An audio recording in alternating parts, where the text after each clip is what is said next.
আমরা এখানে কেন এসেছি? একজন বিশেষ বন্ধুর সাথে দেখা করতে। 1947 সালে পেলাম স্বাধীনতার স্বাদ, আর শুরু হলো এক নতুন বন্ধুত্বের বন্ধন। সেভিংস অ্যাকাউন্ট খুলেছেন?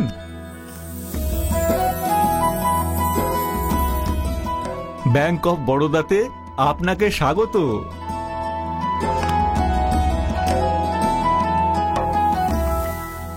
মেয়ে লক্ষ্মী।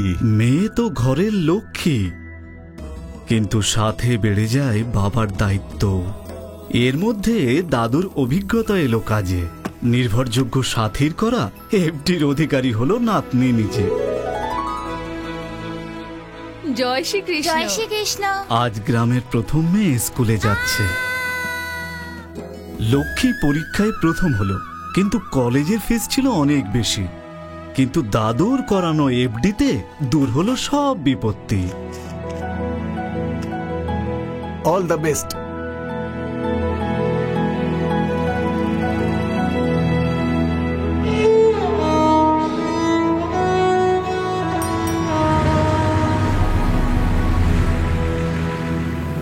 গ্রামের প্রথম ইঞ্জিনিয়ার কন্যা হওয়ার জন্য যে পরিবার বন্ধু দিয়েছিল সাথ, স্বপ্ন হোক বা দায়িত্ব, আজ পর্যন্ত তা পূরণ করতে কখনো ফেল হইনি আমি। স্যালারি অ্যাকাউন্টের জন্য লক্ষ্মী ধরল তাদেরই হাত।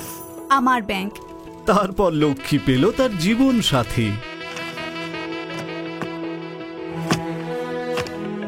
আপনার হোম লোন পাস হয়ে গেছে। তারপর পরিবার বন্ধুর সহায়তায় সে পেল দাদুর স্বপ্নের ঘর।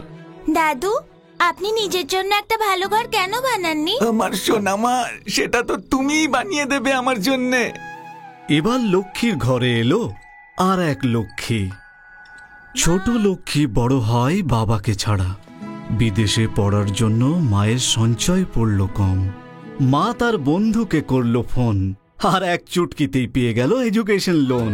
ছোট লক্ষ্মী এলো ছেড়ে পাকা চাকরি বিদেশের, করতে চায় কারবার যাতে উন্নতি হয় দেশের। বিজনেস? কেন বিজনেস? যেটা আমাদের এখানে বছরের পর বছর হচ্ছে। মাথা থেকে সরে গেল মায়ের হাত যখন ছোট লক্ষ্মীর কাছে পরিবার বন্ধুর ফোন এলো তখন। ম্যাম, আমি ব্যাংক অফ বরোদা থেকে বলছি।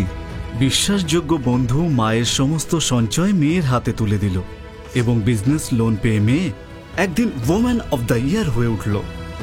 Business women of the year award goes to বিধি যোশী।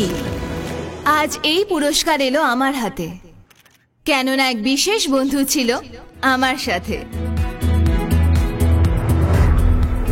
বিশ্বাসের সাথে বিশ্বস্তের হাতে। Bank of Baroda, serving generations.